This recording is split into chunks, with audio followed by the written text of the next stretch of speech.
For caregivers, in a sense, they just get used to doing so much on their own, day in and day out. And I think that for some reason, maybe it seems like a burden to ask for help or to bring someone else in. I think there's a real tug of war about it. I think that sometimes people feel like they should be able to handle, the stress of it all. They should be able to do this, almost effortlessly. But, it really is hard.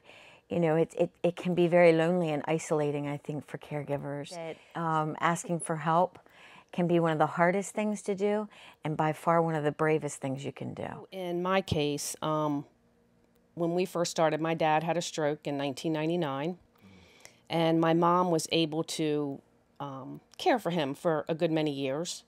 He really wasn't physically harmed by it. It was more of a mental thing with him.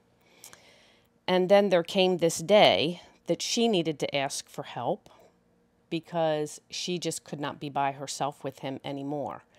And it was hard for her to do, but I think when it starts playing on your sanity a little bit and your own health, that you do ask. And well, I definitely think burnout, is huge for caregivers who are doing this day in and day out, whether or not it's a family member or maybe it's something that you're being brought in to do specifically, as a job or as a role.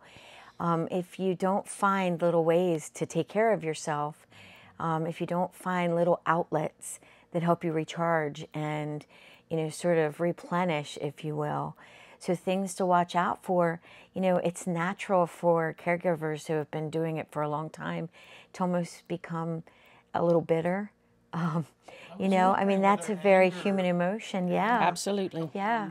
Sometimes the caregiver will pass before the care recipient because they are just, they've worn themselves down. And it's like with anything else, when you want change to occur, you've got to have a willing participant. So we're going to do it once a month, the second Thursday of every month. And so our hope is to not only make it a safe place to come in and be able to talk over a lot of the normal feelings of caregiving, but also to offer up practical ideas. Like Jane said, sometimes it comes down to helping them identify who could be a resource or a source of support for them, like a church family or neighborhood support, things like that. So just being able to talk openly about that and offer concrete ideas on how they can continue to take care of themselves. So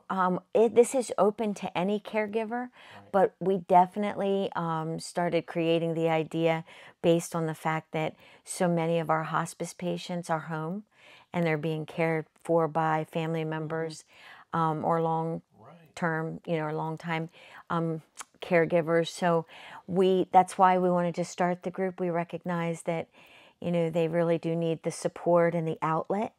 And so, but we didn't want to just limit it to the families that we serve. We wanted to actually open it up to the community as a whole, because we know there are a lot of people out there, doing this special kind of caregiving, and they need a place to go.